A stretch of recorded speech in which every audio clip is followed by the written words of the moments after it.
ஆனால் சண்டை என்றால் பாரத போர். அந்த போர் நடக்க வேண்டும் என்றால் என்ன செய்யலாம் என்று தெரிகிறதா? ஒன்றுமே புரியவில்லை மாமா. அதுக்காக தான் உன்னை தியானித்தோம். ஆனா என்னை தியானித்தீர். ஆனா இன்றைய தினம் உங்க இடத்துல என்ன நடந்தது தெரியுமா? தெரியாத போல கேக்குறீங்க. யார் வந்தது கூட தெரியாதா? யார் வந்தது? இந்த தேத்திலே அத்தியாவதி ஆகக்கூடிய துரியோதனன் வந்தான். தம்பி சகாதேவனை கண்டான். உங்களுக்கும் துரியோதனுக்கும் என்ற தினத்திலே போர் தொடுக்கலாம் என்று நல்ல நாளை கேட்க வேண்டும் என்று சாத்திரம் கேட்டான் சகாதேவனை. துரியோதனன் என் தம்பி துரியோதனன் சகாதேவன் சாஸ்திரம் சொன்னானா? தம்பின்னு சொன்னதா அன்றை சொன்னதான் அவன் அடிப்பது மண்டபம் அடிச்சுக்கணும். அவனும் தம்பிதான், நீ என் தம்பிதான். பொறுமா தம்பியா சொல்லு மாமா. அப்படி நல்ல நாள் கேட்க சகாதேவன் என்ன சொல்லிருக்கிறான் தெரியுமா? என்ன சொல்லிருக்கிறான்? நாளை அமாவாசை அன்று இரவு 9 நாளைக்கு உனது தம்பி அர்ஜுனுக்கும் நாயக்கண்ணிக்கு பிறந்த அரவானை பலி கொடுத்து யுத்தம் ஆரம்பித்தால் வெற்றி துரியனுக்கு வரும் என்று நல்ல நாள் பார்த்து சொல்லியிருக்காயா? ஓ, நல்ல நாள் பார்த்து சொல்லுகிறான். ஏன்னா நான் சொல்வது சந்தேகமாவோட இருக்கலாம். இப்ப நீங்க 4 பேர் இருக்கீங்க, ஒரு ஆள் இருக்கான பாத்தியா? சகாதேவன் இல்ல நான் பாரு கேளுங்க, எங்கிற பாக்க கொடுங்க.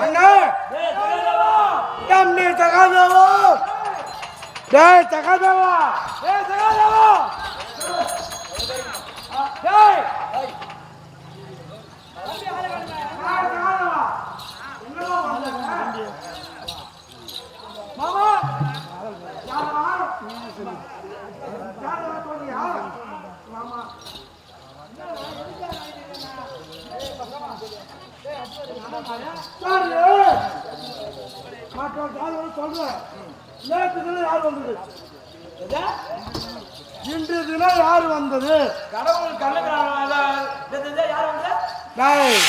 இன்று தினம் யார் வந்தது? முட்டை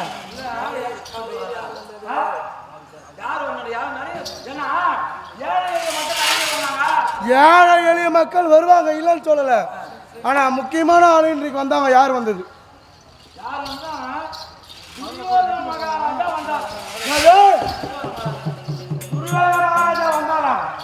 அவனா வந்தான். வந்தான சொன்னா சரியா?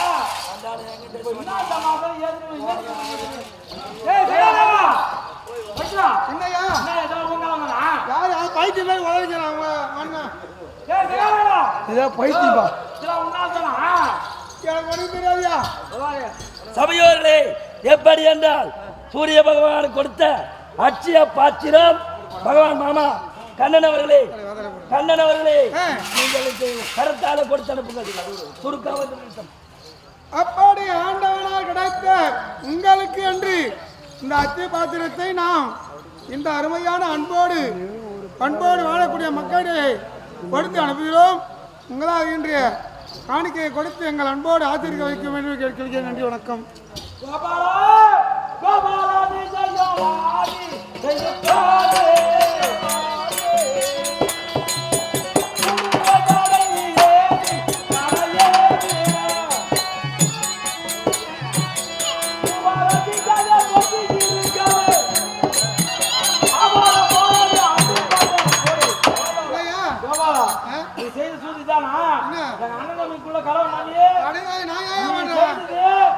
மாதிரி அம்பு சேர்த்து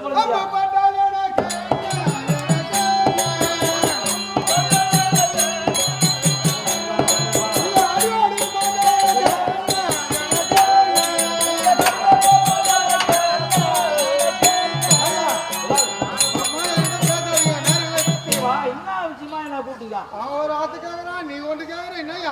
இந்த காலைல யார் வந்தான்னு கேக்குறீங்க? நீதான் சொல்லிருக்க. துரியோதன மகாராஜா வந்தாரு. அண்ணா அண்ணனா? ஆமா. வகையாலியா இருக்கட்டும். சாத்திரம் கேட்க என்னன்னு தெரியும். சாத்திரம் கேட்க என்னன்னு வந்தார்.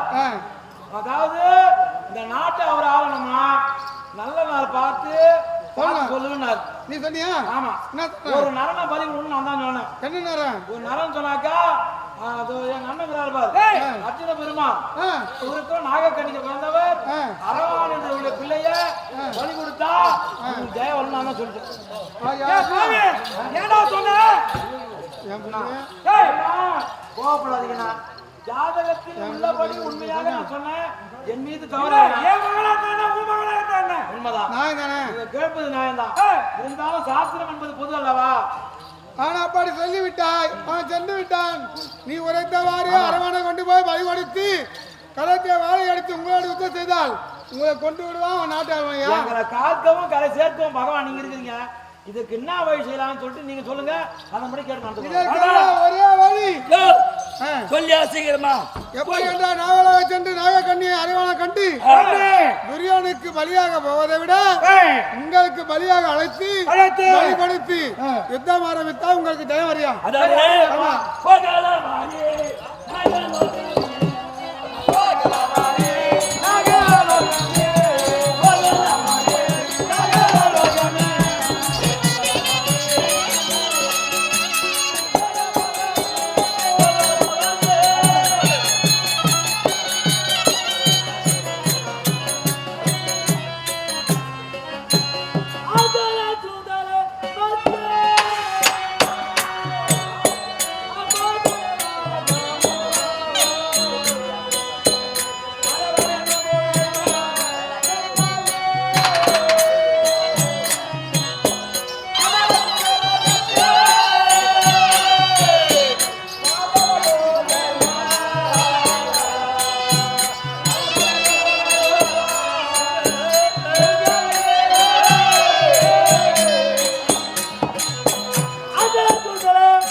அர்ஜுனன் மகன் தவறாமல் பலிக்கு போய்விட்டாரவான் என்று என்னை புகழ வேண்டும் அம்மா.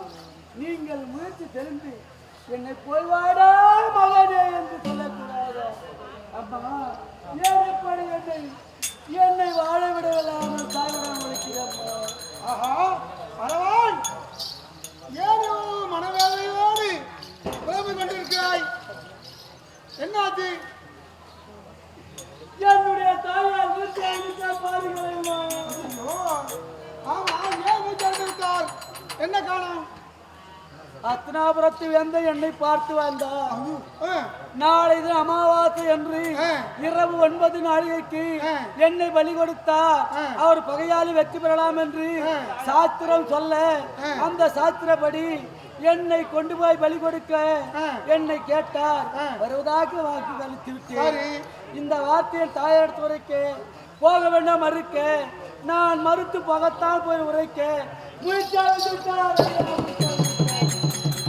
சொல்வது நியாயமாப்பா. யமனுக்கு 7 பிள்ளை விட்டா விடுவதால உயிரோடு ஒரு பிள்ளை கொடுக்க மாட்டாங்க யாரும் பெற்றவங்க. அதே போல எதிராளி அதுவும் துரியோதனை. அவனுக்கு நீ பலியா போற சொன்னா எந்த பெத்த மனசு தான் எந்த பெத்த வயிறு தான் எரியாது. அதனால தான் அந்த மனம் தாழாமல் மூச்சு அடைந்து விட்டாள்.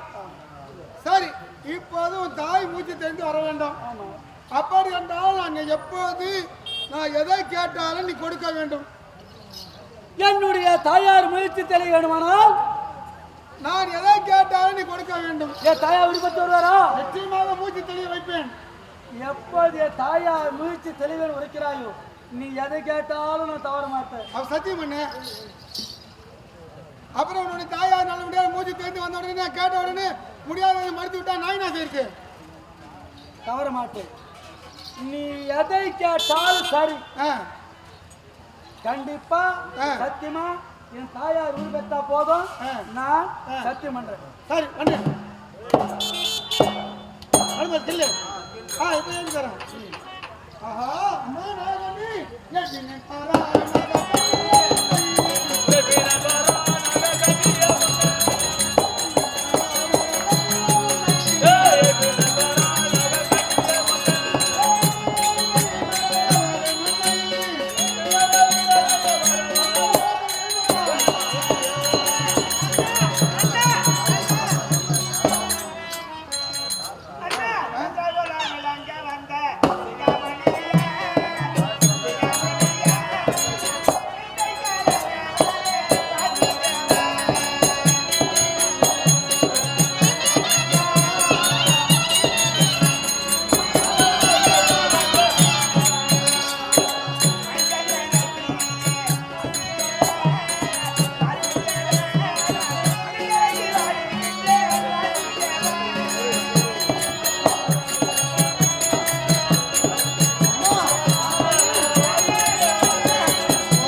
அண்ணவனுக்கு விருதாக வாக்களித்தாராம்.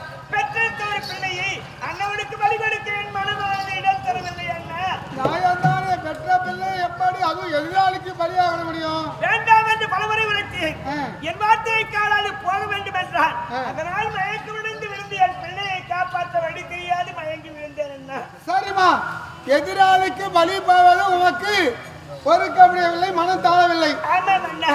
இந்த அண்ணா ஒண்ணு சொல்றேன், கேக்குறியா? என்னென்ன சொல்ல போறீங்க? எதிராளிக்கு பலியா போவதை விட அதாவது பஞ்ச பாண்டவர் அல்லவா, ஆமா உன்னுடைய பக்தாவுடைய மூத்தாவுடைய மைத்துனர், ஆமா அவருக்காக உன் பிள்ளை பலி அனுப்ப. அண்ணா, அண்ணா, நல்லா இருக்கா, நல்லா இருக்கா அண்ணா. நீ சொல்லக்கூடிய வார்த்தை நல்லா இருக்கா? இப்படி என் பிள்ளையை நான் கண்போல் பாதுகாத்து அண்ணவனை வளர்த்தன என் கண் முன்னே வளர்த்து அண்ணவன் என்னோடு இருக்க வேண்டும் என்று ஆசைப்பட்டு கேட்கிறேன். துரியனுக்கு பலி கொடுக்க போக வேண்டாம், உன்னுடைய கணவன்மார்களுக்கு பலி கொடு என்று சொல்கிறாயே நன்றா